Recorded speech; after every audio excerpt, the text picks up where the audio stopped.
Third time's the charm, right? I've really grown to love Gran Turismo 2 for the original PlayStation, even more than when I tried playing it growing up.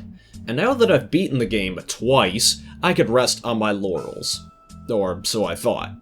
A devious commenter challenged me to finish Gran Turismo 2 with only yellow cars as a reference to my treatment of any car that I bought in yellow. Consider this challenge accepted.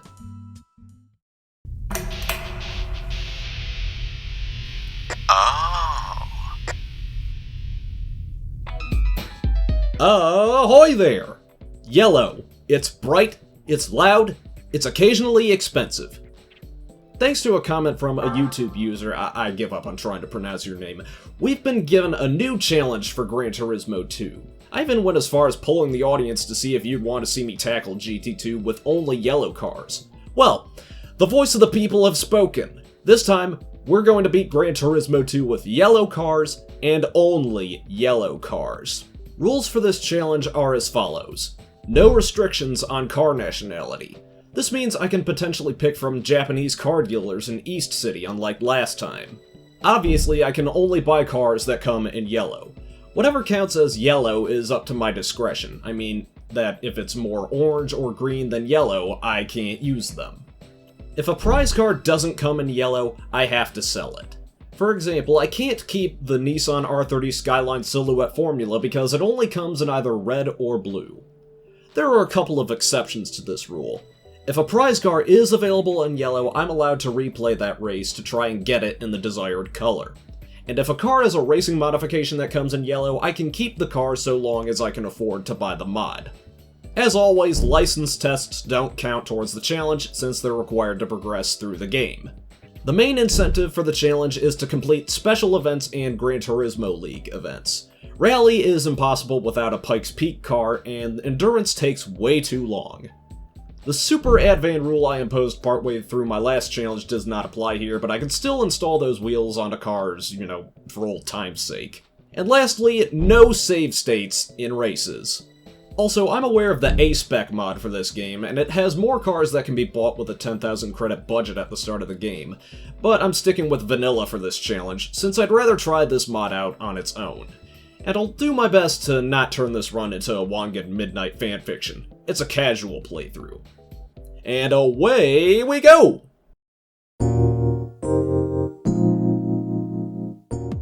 Even though I'm not bound by any country restrictions for this challenge, I still don't have a lot to choose from on day one in-game. No used cars in East City could be had in yellow for the starting budget, so some research whittled things down to two choices: a Toyota Vitz and its 69 giggity horsepower, or everyone's favorite K-truck, the Daihatsu Midget 2. I initially went with a Midget 2, but it didn't make the cut because it was going absolutely nowhere even with a Stage 1 turbo upgrade. I reset the game and picked the yellow Vitz. At least it wasn't pink. I spent my remaining money on a flywheel upgrade, but alas, victory was not an option with the limited amount of credits available at the start. Cars in Sunday Cup were faster than the yellow Vitz, and I resigned myself to a 4th place finish. I sighed and went back to Sunday Cup again because I didn't have enough money for a power upgrade. I ended up doing worse because of me forgetting to brake at the hard right and ending up in 5th. But with 1,000 credits, I can only buy a performance chip that gave me meaningless gain. I was about to reset the game again and go for licensed golds like last time, but I remembered there's one-make races. Maybe I'd be able to get going with Vitz Trophy.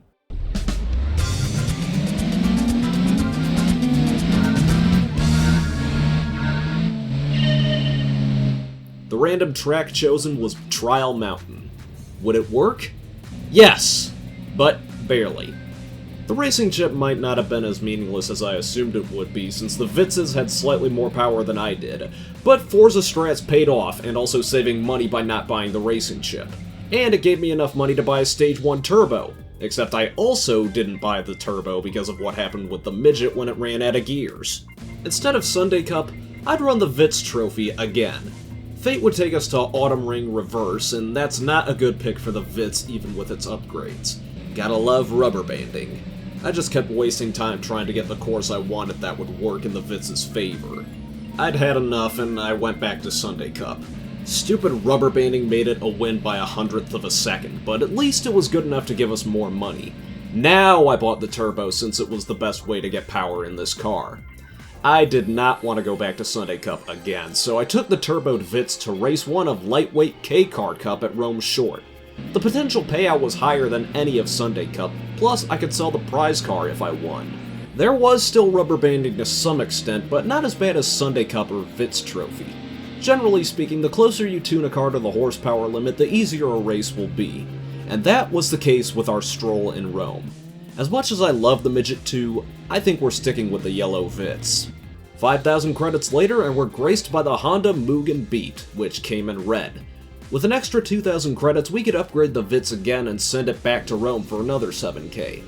I know I'm gonna have to do licenses at some point, but I've got my current game plan to save up for a true first car. When in Rome, I thought about giving the yellow Vitz a nickname since I'm gonna be spending a fair bit of time with it. But since I'm a car guy, there was only one name that came to mind. Geoff. Wait. The Mugen Beat comes in yellow? I'm keeping this. It was time to take Geoff for yet another stroll around Rome Short. Geoff felt so much more responsive than he did when I first bought him.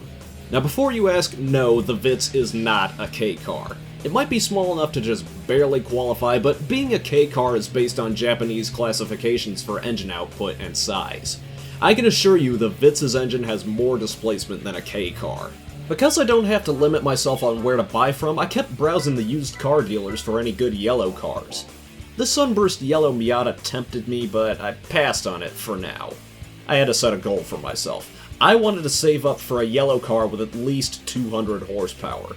But to do the races that would get me to that goal, I knew it was time to bite the bullet and do license tests, starting with National B license. I'm not going for gold here, so I don't have to take these tests seriously. I just need to pass. I did get gold on Circle 2, but who's keeping score? After starting, stopping, circling, and yelling at Ford Cougars, I passed B license with little hassle. Despite that, Geoff couldn't stay out of Rome. Sure, Rome is pretty with the Colosseum and the Vatican and all that, but I think you folks at home don't want to see it over and over again.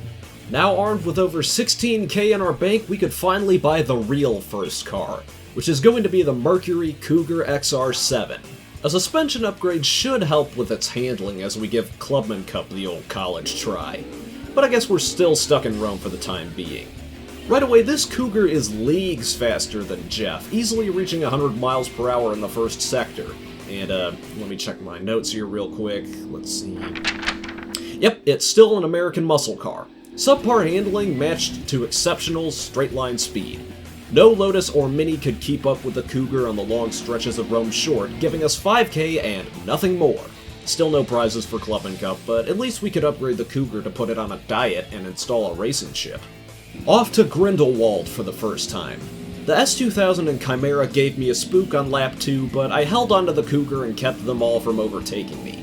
These guys must have done their homework on me or something. Either that or rubber banding. 6,000 credits and I called it a night. I think I'll handle the rest of the license tests tomorrow. Getting off the ground is the hard part of any Gran Turismo game, but it doesn't take long to get into the swing of things. Getting back into the swing of things, I took another crack at the Sunday Cup with the Cougar at High Speed Ring. I would kill for a good set of racing tires on this thing, but it's a luxury we can't afford at this time. Even with the additional 4,000 credits for winning. I really didn't want to go back to license tests to start, but I didn't have much of a choice if I wanted to enter more races. National A was next. Oversteer, understeer, braking, and cornering were all on the agenda. No golds to be had here, but a few silvers. National A license is now ours. Armed with our new license, I decided to give the yellow Mugen Beat some upgrades for the rest of K-Car Cup, dumping most of my money into an NA tune-up and a new muffler. Adding a turbocharger was not an option since it needed to stay within the 98 horsepower limit. Seattle Short proved that the Beat needs a bit more oomph, since the other K-Cars kept close to me. Get those bagpipes out of my ears!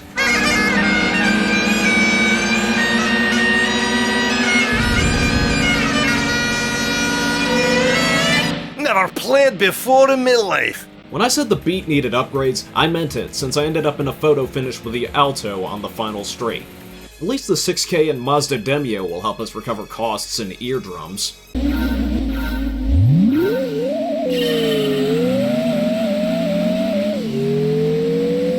Okay, maybe not eardrums. One transmission upgrade later, and we're off to our old nemesis Tahiti Road.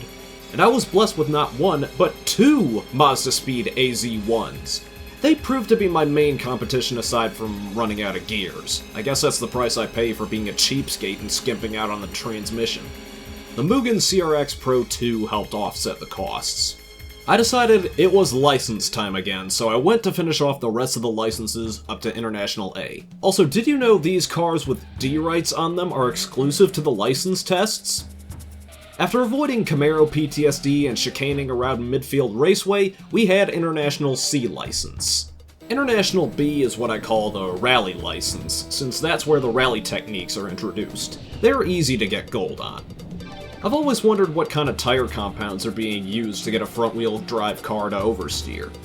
This Mustang Cobra gave me a bit of trouble, but I was able to pass after a few tries. The slalom tests were never my favorite, and made my acquisition of the license a bit longer than I'd hoped. One last corkscrew, and International B was ours. Now to round out the package and get International A, Circle Test knowledge helped me get silver despite the slippery Viper. More piss-easy rally tests. Up the hill, down the hill. One pair of high-speed corners later, we now have all licenses and can do anything in the game. Which meant it was time to outfit the Cougar with some stickier tires and spend a couple of nights in Seattle listening to some Pearl Jam or Foo Fighters. Oh, and racing muscle cars. Even though I blew all my money on tires, it was worth every penny for the improved grip. The race at Seattle Short gives us the PT Spider, which I sell to make a nice 20,000 credit profit. I could either sink more money into the Cougar or go for a new car. I decided on the former. Going to the full Seattle circuit and the upgrades really paid for themselves. This is the Gran Turismo 2 I know and love. But now the Cougar sounds less like a cat and more like a bee. I love old Gran Turismo engine sounds since they were mostly inaccurate. The Cobra we won was the wrong color, but I'm not complaining about a large influx of credits. With those credits, I beefed up the Cougar a bit more and sent it to Laguna Seca to finish off the Muscle Car Cup. Okay, that new exhaust sounds better than whatever bee the Cougar ate. Probably a Bumblebee since it was faster than a Camaro, and every other car for that matter. The Chrysler Phaeton gives us an additional 25k for selling it, giving us over 35k for winning this race. After some deliberation, I swapped over to the Beat and upgraded it for the last race of K-Car Cup. I once again consulted TeaKanji's Righteous Tome of Gran Turismo tuning and realized I should be buying super soft slicks because apparently tires wear down at the same rate regardless of the compound. Applying the gear trick and testing the Beat, we started on our way to Tahiti Road, only to realize that we already beat it and wasted our money in the process. That's okay, we can still attempt to beat the Beat later. Might as well finish off Sunday Cup with a Cougar. With its new tune, the Cougar shot off like a rocket and didn't look back. It still didn't handle well, but that's just the nature of old muscle cars. Sunday Cup is done, and now we can try something else. I wanted another shot at a yellow Shelby Cobra, so I traveled back to Seattle. But turn 1 Seattle, though. We tried again and won, but a yellow Cobra eluded us, so I prepped myself for what I would do tomorrow. I wanted to buy a yellow Lancer Evo from the used car dealer, but it cycled out after the past 2 races, and that left me out of luck. So I instead went to buy a Nissan 300ZX in yellow as my main platform for FR Challenge. And how about a little throwback? And it's got a yellow racing modification that gives it the Pennzoil livery. I have got to get that at some point. Not now though, not enough money.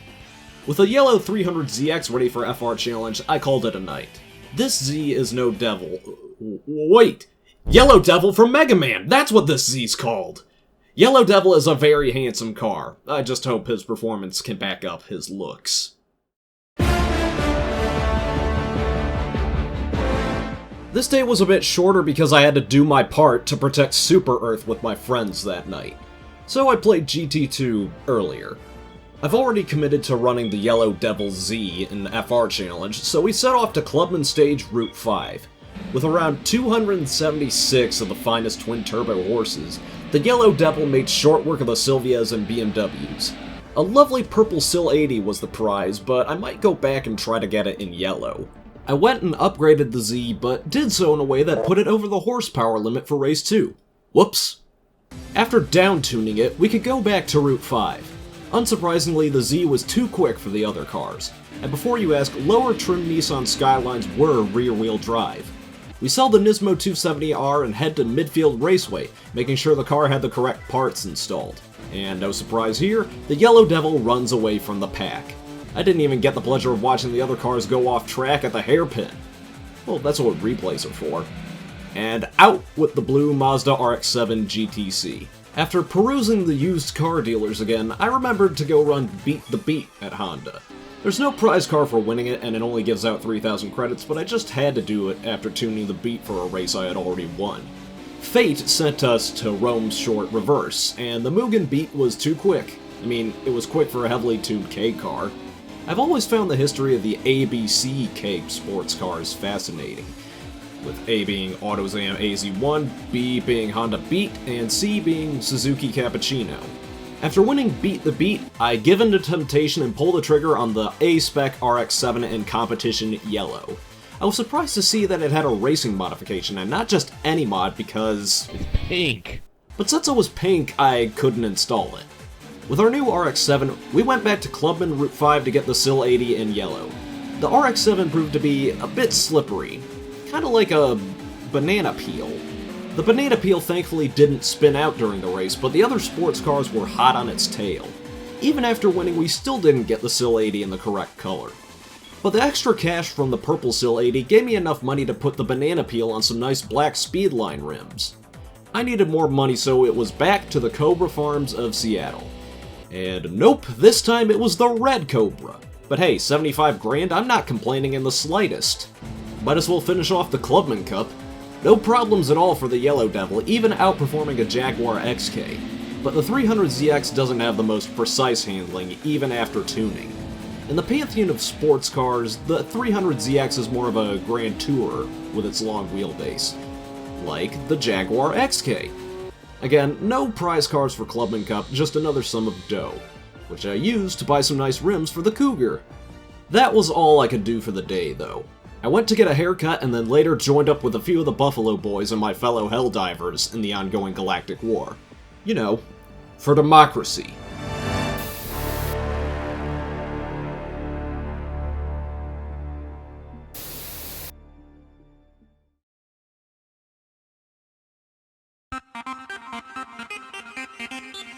Yeah, I ended up skipping a day because I got sidetracked by yelling at the Robot Menace.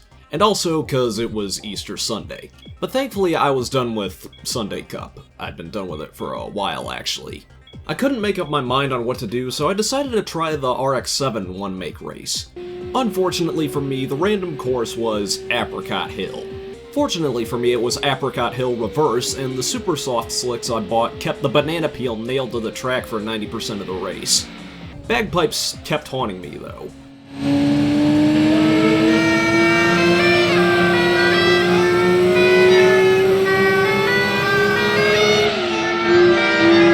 Like a chorus of wee bagpipe playing angels. This only left us with a net 8,000 credit loss because of how much the super softs cost. But seriously, screw Apricot Hill. I was left with too many options on what to do next, so I chose to let RNG decide.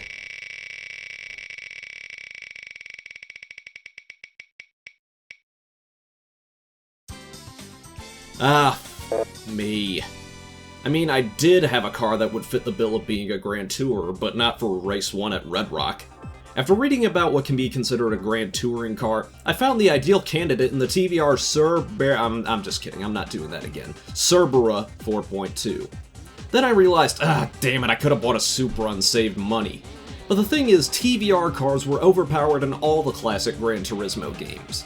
This tuned Cerbera was no different, making mincemeat of the competition.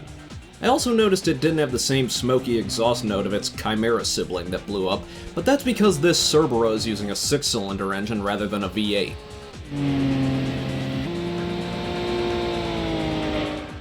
10k for the bank, and we add the Daishin Sylvia.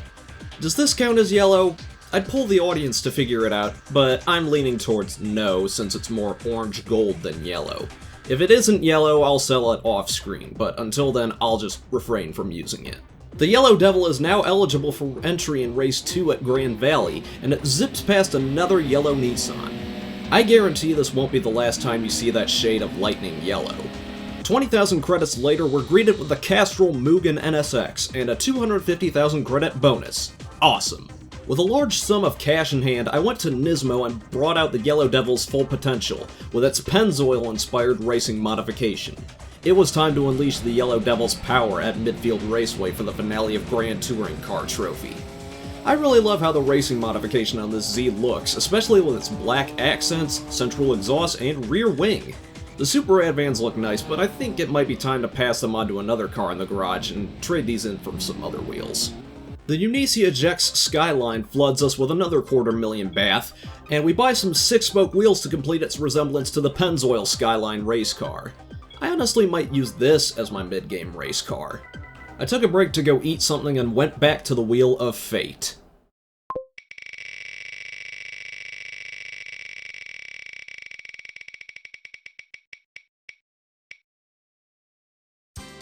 Okay, that's okay.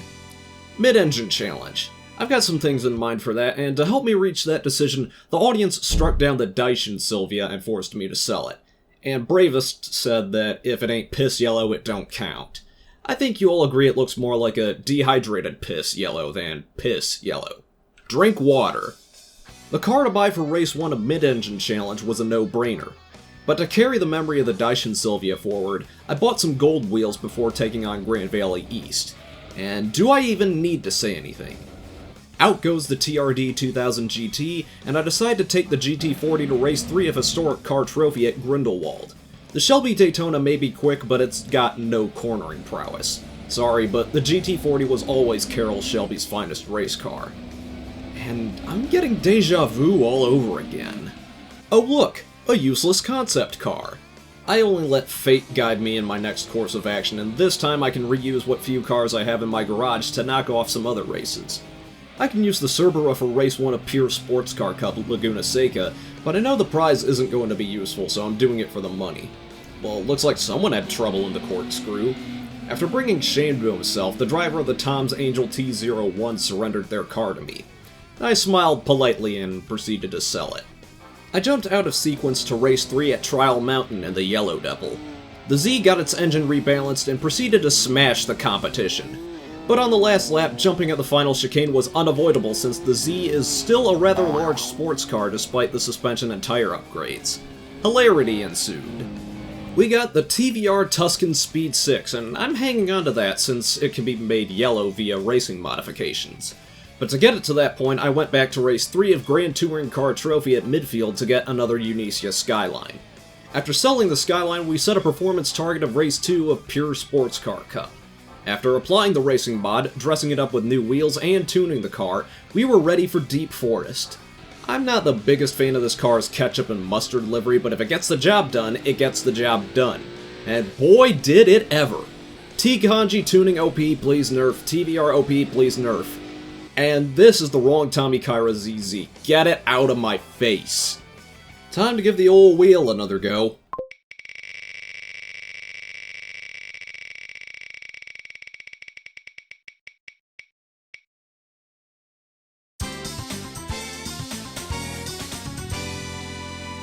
Well, back to East City. Subaru is known for their four-wheel drive prowess, so that's the route I'm going to go. The Legacy Touring Wagon GTB will be our car for Race 1, and then we can use it in the Wagon Cup. Plus, it's cheaper than the other Subaru wagons and WRX sedans. How resourceful. It has a cool racing modification, but I don't think it counts as yellow.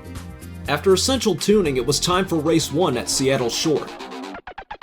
The Legacy wagon shoots past its sedan brother and wins. Oh hey, look who it is! After another round of tuning, we go back to the full Seattle circuit for Race 2.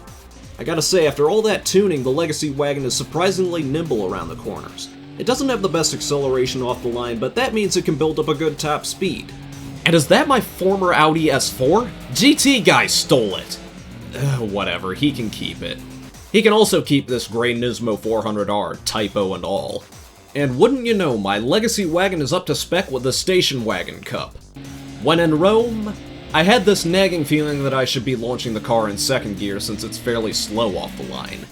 But it didn't matter much anyway since the legacy cruised past all the other wagons. A red Impreza wagon is evicted from the garage before heading off to Super Speedway. Okay, first off, I don't know who told me to launch the car in second. Second off, I don't know why I'm driving manual transmission. Was there like a devil on my shoulder feeding me bad information? Launch in second gear. Ah! The Mugen Accord gets the boot before the last race at Special Stage Route 5. Turn 1 briefly becomes a round of bumper cars before the yellow Legacy makes a clean getaway. I wonder how many bags of money you could fit in the back of a Legacy wagon.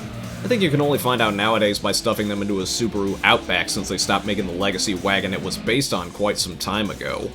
The Legacy wagon won the Station Wagon Cup before bowing to the almighty Nissan Stagea 260 RS Nismo. And it only comes in lightning yellow. See, I told you that color would make a comeback. Checking the used car dealers, and bingo! This is our FF Challenge car. At least for the first race.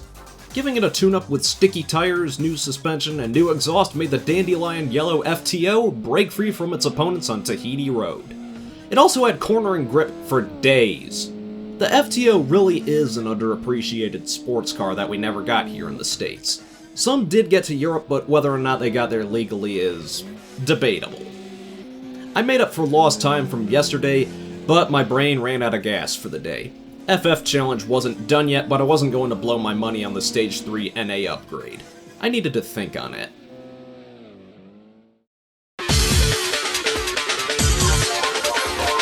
I decided that I would take the FTO and race it in Compact Car World Cup. I originally wanted Geoff the Vitz to run in it, but it would cost me too much money to get it in fighting shape. Starting at Rome Short, I remembered that all the prize cars of this cup are cheap crap you could buy from the car dealers. Like another Toyota Vitz.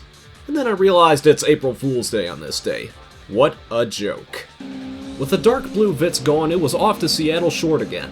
No drama here at all, and it rewards us with a Renault Clio 16 valve, also in dark blue. I wouldn't have kept it anyway.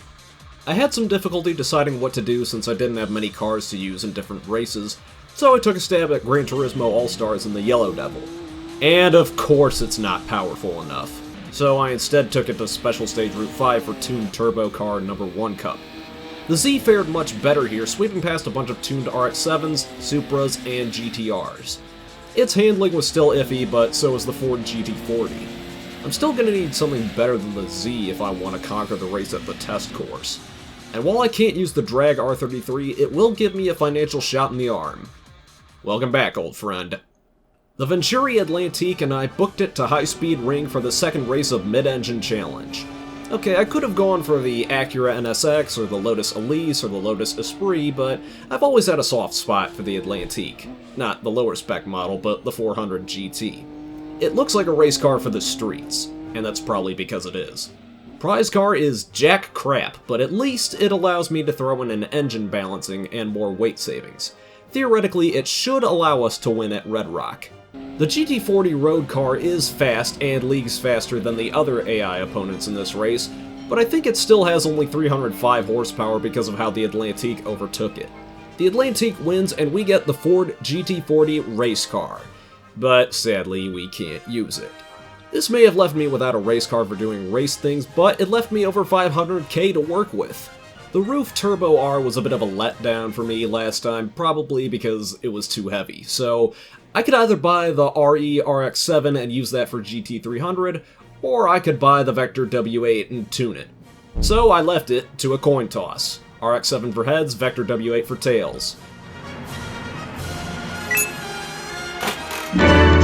I'm going for the RX-7. The RX-7 is going to do the GT300 championship first, with a 100,000 credit bonus for winning, and a prize car that's probably going to add on to that total.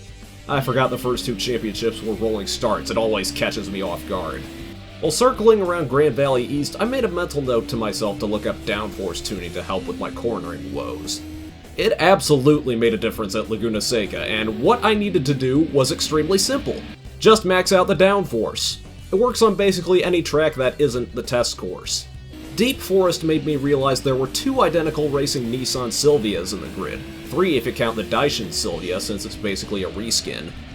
As for the race, it allowed the RX-7 to mostly realize its maximum potential by developing a large gap between first and second.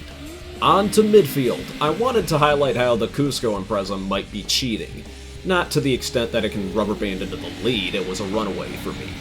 And I also wanted to highlight the twin Zanavi Silvias derailing on the final hairpin. Classic GT2 AI moment. While cruising in the lead, I had a snippet of Dark Matter by Pearl Jam stuck in my head. Pearl Jam must be doing something right if a modern track can get stuck in my head. Final race, and Lord help me, it's Apricot Hill. There will never be a day where I don't cut the track. These corners are stupid since they lull you into thinking they're easy when they suddenly break medium. Did I also mention I don't like apricots? Thankfully it's the last race, and the RX-7 notches another runaway victory and an overall championship win. Our random prize is the Wedge Sport Celica, which I don't think would count as yellow despite the yellow layer in the middle. I'm gonna say this is not yellow and give it the boot. With a refreshed budget, now I felt no guilt in giving the FTO a maxed out NA upgrade, but it could only chip away at the second race of FF Challenge at midfield. The prize was the Tom's T111 in yellow, so naturally, I kept it. I rushed to finish up that night because there was a storm near and I didn't want to lose all my progress, but thankfully the storm went around and nothing bad happened.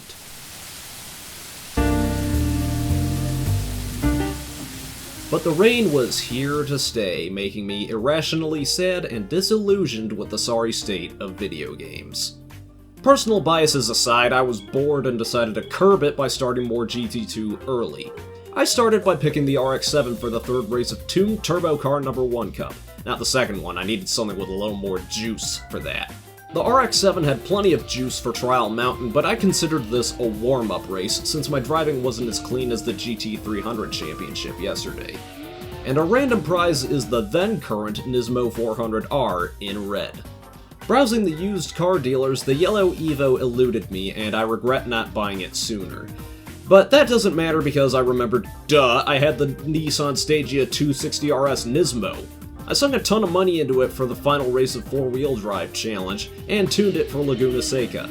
I had to tune the gear setup a bit differently since this was a 4-wheel drive wagon, and it turns out the close gear pattern I applied was totally fine for Laguna Seca. I didn't have to worry about the Stagea running out of gears since there'd be a corner right before the car would start choking. The Mine's R32.5 GTR gets the axe, and we spend some time car shopping. I was at a bit of a loss, so I got back into the FTO and tried to max it out the best I could. There's no turbo upgrade available, so I could only go with engine balancing and weight reduction. Then it was off to Trial Mountain. I don't understand why none of the Integra Type Rs in GT2 don't come in Phoenix Yellow. Maybe that was a color for the 2000 model and not the 1999 model when this game came out. Oh, and the upgrades were enough to win Race 3 of FF Challenge, which got us the Mugen Prelude Type S that only comes in red. To scrape up some more cash, I decided to go back to Mid-Engine Challenge with the Atlantique to sell a few more GT40s. I wanted to save up for a certain yellow race car, so I only recorded one race to save you the monotony of repeated races. Selling 3 GT40s gave me enough money to buy the Pennzoil GTR I initially wanted, but in a shocking move, I instead spent it on the Vector W8. The cheese wedge has returned. Now was the time to ruin the day of the Drag 180SX at the test course. Unfortunately, the 180 called in sick, so I instead dealt with the other tuned JDM cars. I think my highest top speed was around 235 miles per hour. I was afraid that the Pennzoil GTR was going to be too slow on the straights since it's a race car that can't be upgraded. Granted, it was over 600 horsepower and all-wheel drive, but so were the tuned cars on the test course. I may or may not have the right track weapon for really raking in the dough, but we'll see. Right after I exile this gray 400R. You know what time it is. It's time to start making money faster at Red Rock.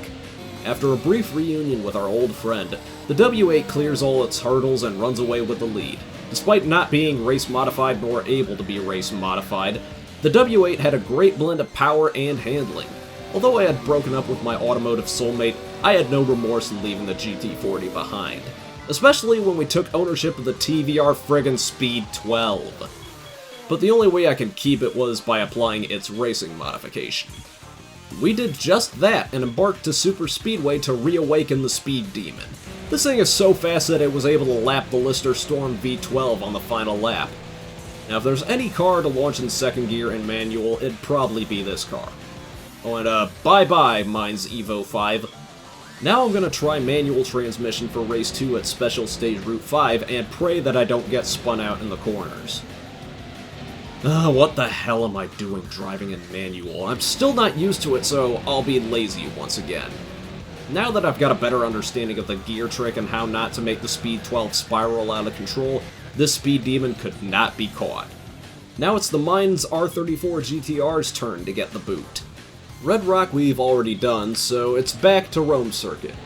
When in Rome, I was reminded of what happens when you bump the Speed 12 into anything. After hitting the guardrail on the hard right on lap 2, I get stuck going sideways and temporarily surrender the lead, only to take it back on the long straight.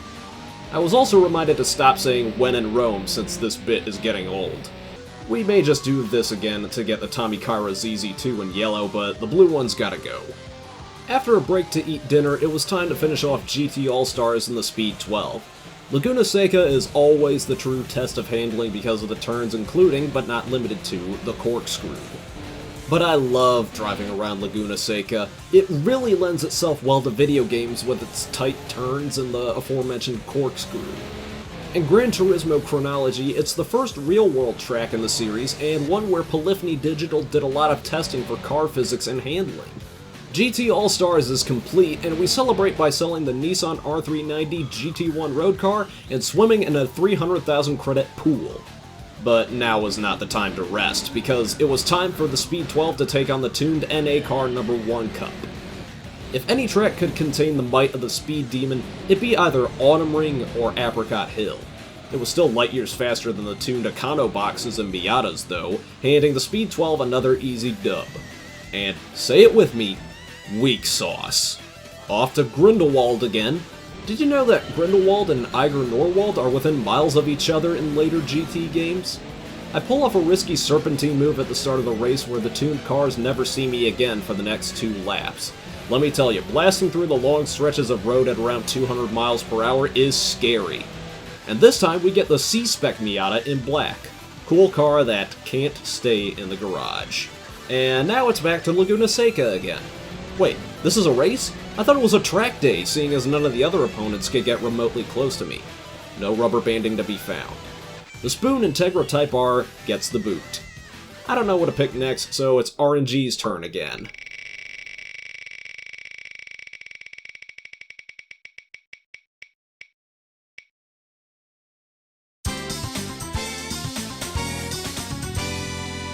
Well, time to find a cheap luxury sedan. Since I already used the Audi S4 in my last run, I went with the Toyota Altezza RS200 since it had more baseline horsepower than its Lexus equivalent. I chose not to make the Altezza belch just yet, but I will get it to that point even if I operate at a loss. I did some wheel shopping and took it to Rome. Can we stop and take a moment to appreciate how good of a car named Toyota Aristo is? Aristo.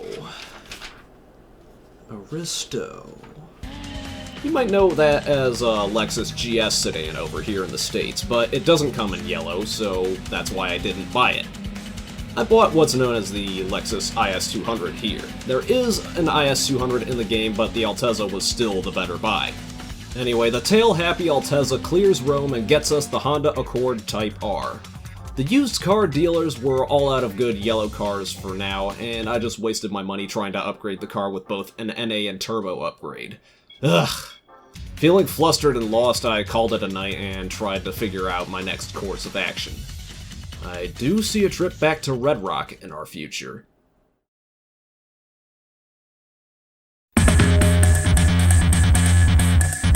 Welcome to week 2 of the challenge. We're about 2/3 of the way through special events and are due for a return trip to Red Rock Valley. You know why. I needed some extra financial security. Afterwards, I decided to take the Altezza and finish up Compact Car World Cup. Yeah, the Altezza is not really a compact, but it met the horsepower limit and it saved me from overspending on Geoff.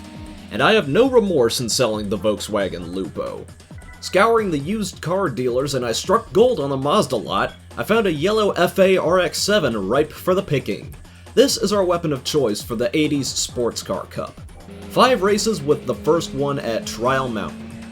What is it with RX-7s being so slippery?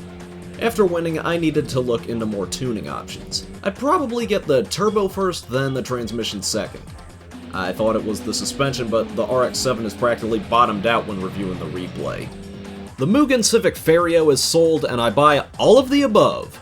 I tune the car's suspension and transmission and take it out for a test on the test course. Then I move over to Special Stage Route 5 and give the second race a try. The RX-7 still likes to fishtail in the corners, but I held on. I want to see if there's anything in TeaKanji's guide on what to do against oversteer.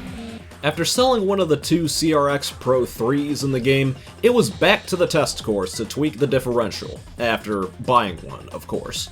But the only way to get true results was to take it for a test drive.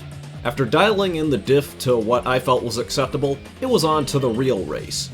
Turns out I had nothing to worry about despite my brain going on autopilot on lap 3. Selling the Mugen Civic Type R, I realize I may not have enough horsepower to deal with the last 2 races. The last turbo upgrade I can apply would push the RX-7 over the power limit. If only it knew how to use its horsepower. Wait, knows how to use its horsepower! Call it cheating or laziness, I call it being resourceful and saving money. I had been going by an unwritten rule to see how long I could complete races legitimately as the GT gods intended. But I technically broke it on day 1 with the Vits though, so all bets are off. Including at Tahiti Road. The Road GT40 eats anything below 400 horsepower for lunch. It's a homologation special that punches well above its own weight. I mean, it had to be a homologation special in order to race at Le Mans in the 60s, right? Anyway, I'm not concerned about how to get races done at this point, I'm more concerned about when I'm getting them done. But the Pennzoil Skyline keeps calling out to me, begging me to buy it. I'll get there, don't worry. And why do I always get the Silhouette Skyline in blue? Why can't I get it in the canonical red for once? Whatever, I still can't use it. I then decided to look up the racing modification colors to see what was worth buying. I stumbled across at least one monstrosity on a GT Planet forum post while searching for the right car to mod. See, here's the thing though, a lot of the liveries of the racing modifications are multicolored. It makes it hard for me to determine if a car's color is truly yellow. A livery might have yellow on it, but is there enough yellow on the body of the car to qualify it as actually being yellow? I'm thinking it would have to cover more than 55% of the car's body for me to consider it yellow. You know what? It's time to troll everyone again. For some reason, the Intrepid is considered a luxury sedan, even though it's a piece of junk alongside its Stratus brother. But now was the time for Franken-trepid to terrorize the streets of Special Stage Route 5. Gotta say that the Intrepid's handling is not tepid, despite looking like a drag racing car. Did any Intrepid get offered with a V8 engine? I have to think it's got a V6 in there, despite using a V8 sound.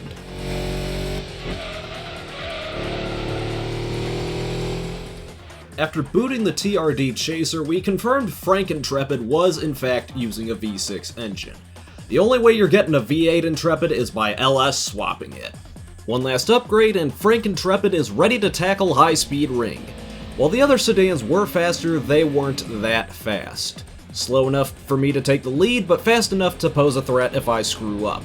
Thankfully, I didn't screw up too hard, and Franken-trepid won us the 4-door R33 GTR Autech Nismo. In the correct color! Now that we were closing in on finishing the special events, it was time to close up shop for the night. I had a good idea of what to do next, and it involved racing against a bunch of sedans with a sedan.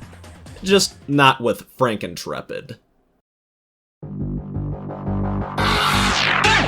I mean, if all else fails, Franken-trepid will get more time in the spotlight. But now it's the 4-door GTR's turn. Unfortunately, we have to start at Apricot Hill. And now for another moment of appreciation, this time for the turbo release sound. And, how much horsepower do the other sedans have? The correct answer is, not enough! Despite the expected GTR understeer, the GTR sedan made short work of the grid. And remember, the prizes for Super Touring Car Trophy are random. This may not be the last time you see this TRD 3000 GT. After treating the R33 sedan to some new kicks, it was back to Trial Mountain. On lap 2, the GTR exposed its tail-happy tendencies brought on by not braking at high speed. But at least I didn't have to brake as much for the first sector. I played it safe on lap 3 and we took home the gold. And another TRD Supra. Get! Laguna Seca was no problem for the GTR, leaving the sedans to get tangled in the corkscrew once again. And seriously? 3 times? Ugh, Deep Forest and Sector 1 chews up all racing lines before they even happen. But the GTR breaks free once getting onto the canopy straight. Stop giving me TRD 3000 GTs, game! Now to finish off these sedans at Rome Circuit. I consider Rome to be a speed course because of all the long stretches of road with few corners. And all the game could muster for prize cars was the TRD 3000 GT? No Chevy Camaro, no Tom Supra, just the 3000 GT. And none of them come in yellow. I only have 10 more races to check off in special events, with all of Convertible Car World Cup, 2 races of Historic Car Trophy, and the GT500 Championship. I decided, f it, we ball, and finally bought the Pennzoil Skyline. It's GT500 time. I keep forgetting it's a rolling start. Ugh. Race 1, Laguna Seca. I love this course, and I also love the Pennzoil Skyline. Unlike the GTR sedan we fielded, there's almost no understeer to be had. It grips the twists, turns, and corkscrew like duct tape. Race 2, Super Speedway. I imagine if I were driving the Speed 12, I'd get close to lapping the other JGTC cars. The Pennzoil Skyline is fast, but not once could I breach 200 miles per hour. Race 3, Rome Circuit. I got in a bit of a tight squeeze at the start, but Forza strats, baby! After clearing the first couple of track sections, the GTR was gone.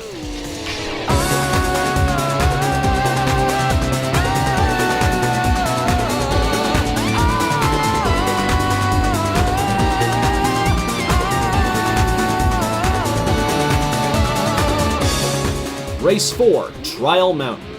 I haven't seen this level of AI baloney since the Espace F1's attempt of Apricot Hill. The Denso Supra shoves me into the rock wall before the Skyline gets twisted by the 300ZX GTS, forcing me to fight an uphill battle for lap 2. But because the Skyline was faster, it caught up and retook the lead on the hard left before the chicane. Then, it was smooth sailing from there. Don't ever give up. Unless you're racing against a GT40 in Historic Car Trophy Race 2. Final race. Why? Well, on the bright side, Apricot Hill is the last race in the championship, so I don't have to race it again. For now. And no, I will not stop cutting the second to last corner. You can't stop me. The GT500 Championship is over, and I get a beefy 200,000 credit bonus, along with the CDMA-1 Tsurumo Supra. BAM! I made most of my money back from the Pennzoil GTR. With only 5 more races left in special events, I set off to Honda to buy the S2000 for Convertible Car World Cup.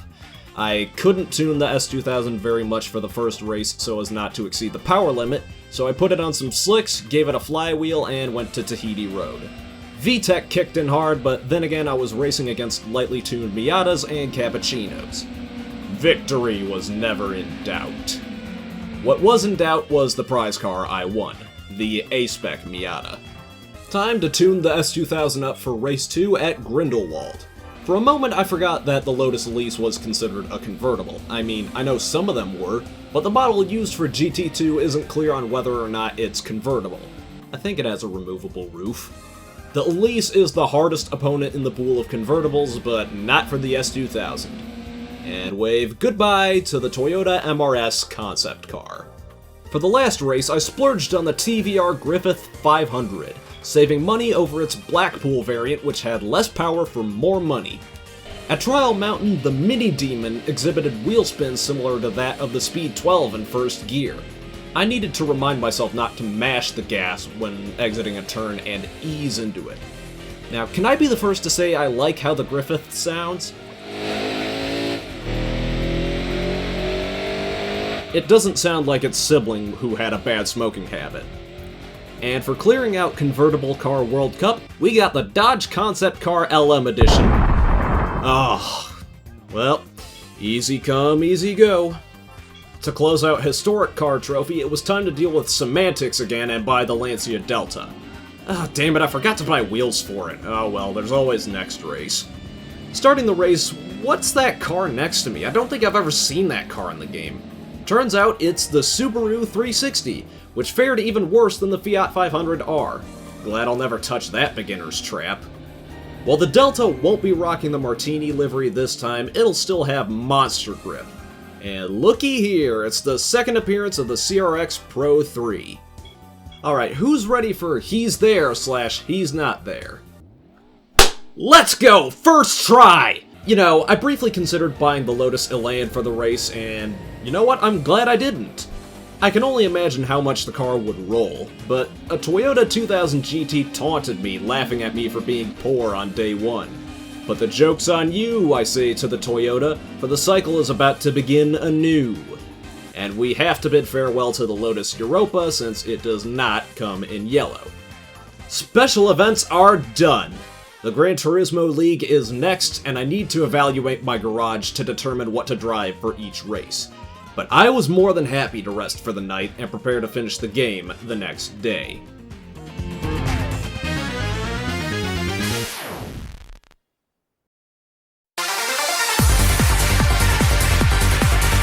Alright, it's time to hunker down and finish the job. For Gran Turismo League, I'm taking a staggered approach to this, since there is one car I can use for races with the lowest power limit, the Tom's T111. This modified AE111 Toyota Corolla may not be as fondly remembered as the AE86, but I know potential when I see it. It just needs a bit of tuning to get there. My plan of attack was to finish the first races of Japan, UK, and Italian nationals with small upgrades, then upgrade for the first race of German nationals. I know I'm going out of order, but it makes it easier to keep track of this car for races. Speaking of easy, the T111 had no problem dealing with the Vitzes and the AZ1s, save for a hint of understeer and a sluggish launch. The Nationals give out no prize cars, but the cash will help me save for the car's next upgrades for German Nationals Race 1. UK Nationals had me dealing with a slew of Lotus Elans, MGFs, and a lone Mini Cooper in Twitch Band Purple. Despite holding a solid lead, the other cars didn't make it a comfortable lead. But a win is still a win at the end of the day. And I just love the replay camera angle that crests a hill when it shows the opponents not too far behind. It's like that one scene at the start of Raiders of the Lost Ark.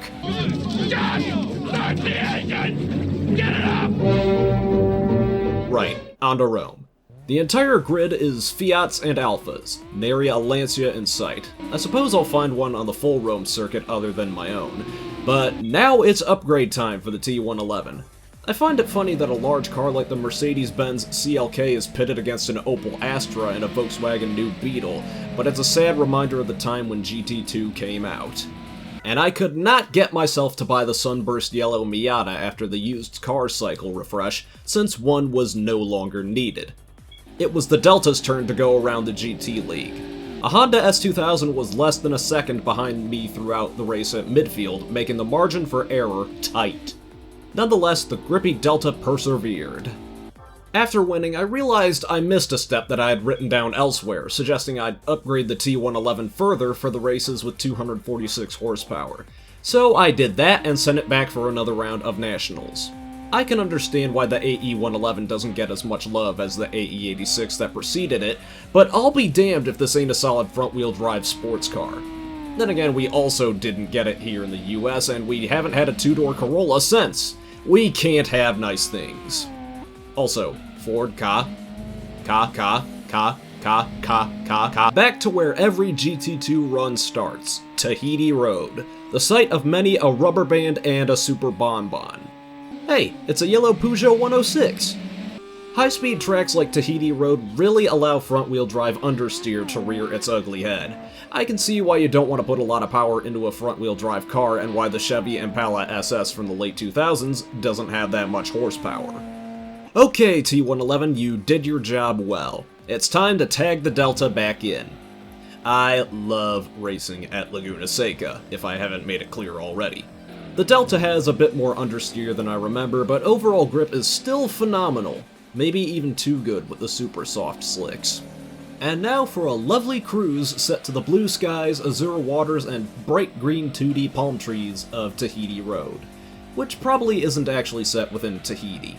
I have a better time believing that Tahiti Maze and Tahiti Dirt are actually set in Tahiti. We're not getting to those because Rally is not on the menu. Okay, good news. There was another Lancia in the other Italian national race. Bad news is it was the same make and model as what I have. Did you really expect to see a Stratos or a Y? Or would that be Ypsilon? Whatever the case, the Delta won its races.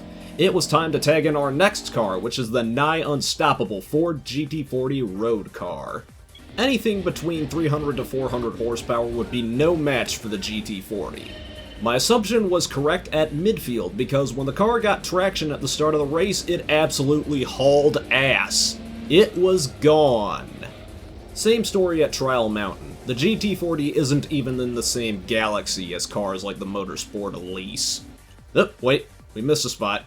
Time to ride the Delta off into the sunset once again. To complete the Nationals, I summoned the Cerberus because the Griffith was out of commission. Not only did I not want to risk using the GT40 against cars with more horsepower, but I also didn't want to show the same 2 or 3 cars over and over. Variety is the spice of life. Over to Trial Mountain, and the poor Aston Martin DB6 gets left behind. Q's not gonna like this. But the pair of TVRs stayed hot on my tail and made me uneasy. They didn't pass me though, and I still won. With one race to go, I went from one TVR to another. The ketchup and mustard Tuscan Speed 6 was off to deep forest. If the Tuscan could sprout wings, it would fly off into the sunset with how quick it was, only to die in a blaze of glory. Nationals are done, so now it's time to dust off the RERX-7 for Euro Pacific. However, we start at Apricot Hill again. It was no contest. Shocker. A pre-Super GT car was much faster than Grand Touring cars. Never not cutting. Unless there's another JGTC car that's yellow as a prize, I have to sell it, which, if memory serves me right, there isn't. There is the iconic Castrol Supra, but it has to go. A million Super GT fans cried out in despair.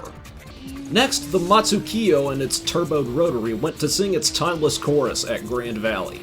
I've always been fascinated by the rotary engine. With enough rotors, the engine can scream as loud as an F1 car. Even though I'll never own a car with a rotary, I love seeing them. Wave bye-bye to the Zexal R33 Skyline. Onto the penultimate Rome circuit race. When in Rome, I kept thinking about JGTC and Super GT, wondering if watching any of those races would be interesting. Thing is, I don't think I could sit down for more than 2 hours watching a race because of my short attention span combined with my ADHD. And then I was brought back to reality on the final 2 corners because I biffed a turn and got spun. I really need to stop thinking hard about things while in Rome. And saying when in Rome. Can someone let me know if Super GT is worth watching when this is done? And can someone tell me the correct pronunciation of this R33? Pacific League is next, with the lower power limit being meaningless to the Matsukiyo. The Vipers, Mustangs, NSXs, Supras, and the like were humbled by the RX-7. They're fast cars, don't get me wrong, but real race cars have great power to weight ratios since they don't need creature comforts like air conditioning or passenger seats. And away goes the 300ZX GTS. We never forget.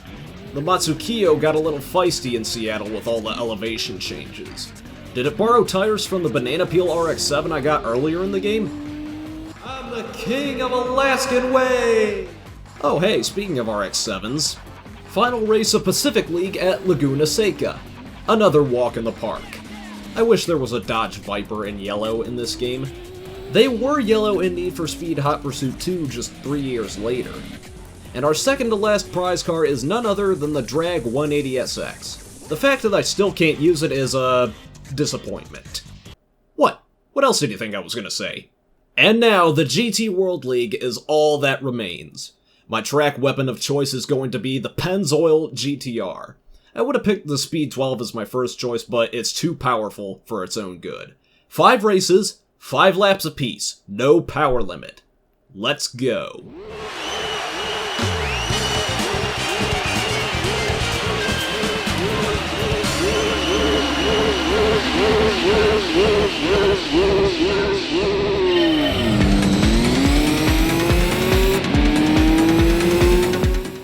Starting at Trial Mountain. Right away I can tell that the Screamin' Calibra is in the grid because that thing goes revving up. That thing revs over 10,000 RPM, but it was too slow for cars like the GT1 and the Pennzoil GTR. It may have had all-wheel drive, but the Skyline did too and had more power. I felt good winning the race, but I needed to temper my expectations since Race 3 is Apricot Hill. We know how that went with the Espasa F1. It's Laguna Seca for what may be the last time this playthrough. Another easy win for Yellow car! Also, who got chewed up by the corkscrew this time on lap 2? The Lotus. 2 full rotations combined with an airwalk over the escalator. Oh boy, now it's Apricot Hill. The launch was extremely important since being behind any other car was a recipe for disaster. Thankfully, the Pennzoil Skyline has the launch of a rocket and prevented disaster before it could ever happen. Never not cutting! I cut this track more than I cut apricots, which is to say I've never cut an apricot. The worst is over. I'm in control from here on out. And now for the final time I race in Rome. But how can you be in control when you're not?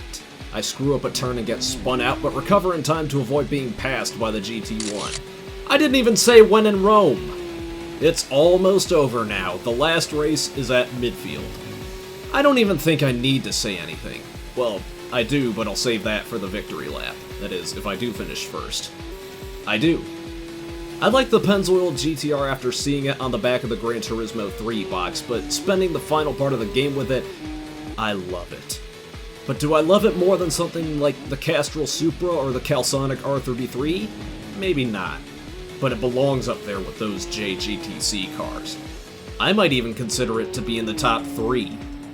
But the run is finally finished. After collecting our shiny trophy and 150,000 credit bonus, we end off with the requisite message and the car of GT fans' dreams. The 1998 Toyota GT1. A thing of beauty. However, rules are still rules. This challenge spurred from something I was doing for fun in my last run and reading a tongue-in-cheek comment. But I was more than happy to try it out since there's a lot of cars in this game. Experimenting with a fairly monochromatic garage was a fun twist to a racing game I loved as a kid. I got to know this game even more than the last few times I played it, getting into the nitty-gritty of its features, mechanics, and technical quirks. To me, Gran Turismo feels like an ode to cars. And with Gran Turismo 2, it also feels like an ode to the best cars of the 1990s. They're the kind of cars that have imprinted deeply into the psyche of car lovers of my generation. But just like what I said in the beginning, nothing stands out quite like the color yellow. Oh, and one more car for good measure. Thanks for watching.